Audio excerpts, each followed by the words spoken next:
जय हिंद दोस्तों, मैं विकास सिंह आपका स्वागत करता हूं आपके अपने परिवार गुरु जीवाज विद काम टीचर में। आज मैं आप लोगों के बीच लेके प्रस्तुत हूं बाल मनोविज्ञान का एक और लेक्चर। इस लेक्चर में आज हम डिस्कस करेंगे 25 बाल मनोविज्ञान के संबंधित क्वेश्चन।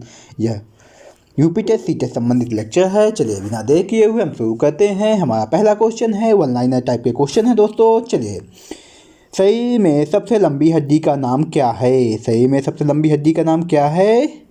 शरीर में सबसे लंबी हड्डी का नाम है फीमर, जो कहाँ पाई जाती है? जो जांघ में पाई जाती है। हमारा दूसरा क्वेश्चन है, शरीर में सबसे छोटी हड्डी का नाम क्या है? स्टेपीज, जो कहाँ पाई जाती है? जो आपके कान में पाई जाती है। तीसरा क्वेश्चन है हमारा, शरीर में सबसे मजबूत हड्डी का नाम क्या है? शरीर में सबसे मजबूत हड्डी का नाम क्या है? मंडिबल, कहाँ पाई जाती है? जबड़े में, जो मुंह के निचले भाग में पाई जाती है। ठीक है। चलिए, हमारा चौथा क्वेश्चन है, जन्म के समय नवजात शिशु की त्वचा का रंग कैसा होता है? जन्म के समय जो नवजात शिशु होता है उसका जो रंग होता है हल्का गुलाबी होता है, अर्थात वह हल्का गुलाबी रंग का होता है। 15 दिन के बाद त्वचा अस्थायी रंग को प्राप्त कर लेती है। जब वह पैदा होता है हल्का गुलाबी रंग का होता है और 15 दिन के अंदर वह त्वचा का रंग जो अस्थायी होता है उसको वह प्राप्त कर लेती है। चलिए, अगला क्वेश्चन है दोस्तों, गुरुजी वाज विद कंप्यूटर आपके साथ बना है 25 क्वेश्चन तक। चलिए अगला क्वेश्चन देखते हैं, नवजात शिशु कितने घंटे सोता है? नवजात शिशु कितने घंटे सोता है? 18 से 20 घंटे, किंतु वह 2 घंटे में जगकर अपनी मांसपेशियों को घुमाता है। अर्थात क्या कहता है, नवजात शिशु जो होता है 18 से 20 घंटे की नींद लेता है, लेकिन वो हर 2 घंटे में जग करके अपनी मांसपेशियों को मूव करता है। जो उसके शरीर में जकड़न होती है उसको दूर करता है। हमारा अगला क्वेश्चन है दोस्तों, बालक का विकास 6 वर्ष तक लगभग कितने प्रतिशत तक हो जाता है? जो 6 वर्ष का बालक है उसका विकास जो कहें तो वह कितने 90% तक हो जाता है। 6 वर्ष का जो बालक है लगभग कितने प्रतिशत तक उसका विकास हो जाएगा? 90% तक। हमारा अगला क्वेश्चन है दोस्तों, सातवां क्वेश्चन कहता है, बालक का विकास 10 वर्ष तक लगभग कितने प्रतिशत तक हो जाता है? कितने प्रतिशत तक हो जाता है? 95% तक। और जब 6 वर्ष का होता है तब 90% तक उसका शरीर का विकास हो चुका होता है। हम बात करते हैं 8वें क्वेश्चन की। 8वां क्वेश्चन है, बाल्य अवस्था में बालक की हड्डियाँ कितनी होती हैं? बाल्यावस्था में बालक की जो हड्डियाँ होती हैं वह कितनी होती हैं? 270 से 350 तक रह जाती हैं। अर्थात 270 से 350 हो जाती हैं उसके शरीर की हड्डियाँ। जब वह बाल्यावस्था में आता है तो उसमें हड्डियों की संख्या क्या हो जाती है? 350 के आसपास हो जाती है और इससे उसके शरीर की हड्डियों की संख्या बढ़ जाती है। आगे चलते हैं, हमारा नेक्स्ट क्वेश्चन है दोस्तों, गुरुजी वाज विद काम टीचर के साथ आप बने हैं। हम देखते हैं 9वां क्वेश्चन। 9वां क्वेश्चन है, निःशुल्क एवं बाल शिक्षा का अधिकार एवं अधिनियम 2009 का विस्तार किस राज्य में नहीं है? किस राज्य में नहीं है? जम्मू कश्मीर में। लेकिन अब जम्मू कश्मीर क्या हो गया है? केंद्र शासित राज्य हो गया है, तो वहाँ पे भी इसका विकास हो चुका है। लेकिन अभी तक ये जब तक वह नहीं था केंद्र शासित राज्य तो उसमें जम्मू कश्मीर में क्या नहीं था? इस अधिनियम का विकास नहीं था। अब चलते हैं हम अगले क्वेश्चन की ओर। 10वां क्वेश्चन, शिक्षा का अधिकार 2009 के तहत निजी विद्यालय को कितने प्रतिशत सीट आरक्षित करना अनिवार्य है? कितने प्रतिशत सीटें आरक्षित करना अनिवार्य है? 25%। कितने प्रतिशत? 25% सीटें वहाँ आरक्षित करेगा। ठीक है। हमारा 11वां क्वेश्चन है। 11वां क्वेश्चन, 25 से कम बुद्धि वाला बालक क्या कहलाता है? 25 से कम बुद्धि वाला बालक जो कहलाता है वो क्या कहलाता है? जड़ बुद्धि, मतलब उसकी बुद्धिहीन होता है, उसको जड़ बुद्धि ने टाइमन ने बताया है। आगे चलते हैं हम। 12वां क्वेश्चन है, यौन यदि समस्त जीवन का नहीं तो किशोरावस्था का आवश्यक ही मूल तत्व है। किसने कहा है?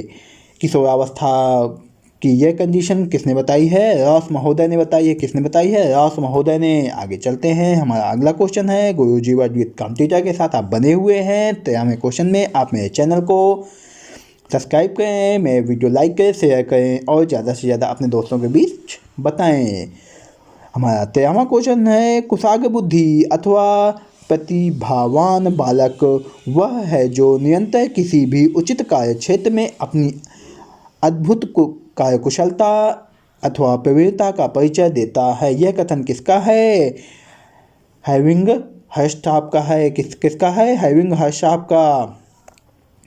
हैविंग हर्स्टाप का ये कथन है, ठीक है। कुशाग्र बुद्धि का वो हर क्षेत्र में अपने कार्यकुशलता और प्रवीणता का परिचय देता है। हमारा अगला क्वेश्चन है पिछड़ा बालक वह है जो अपने अध्ययन के मध्यकाल में अपनी शिक्षा का कार्य जो उसकी आयु के अनुसार एक कक्षा नीचे का है करने में असमर्थ रहता है। यह किसका कथन है? सिल्बर्ट का। किसका है? सिल्बर्ट का कथन है ये, ठीक है। ये किसका कथन है? सिल्बर्ट का ये कथन है।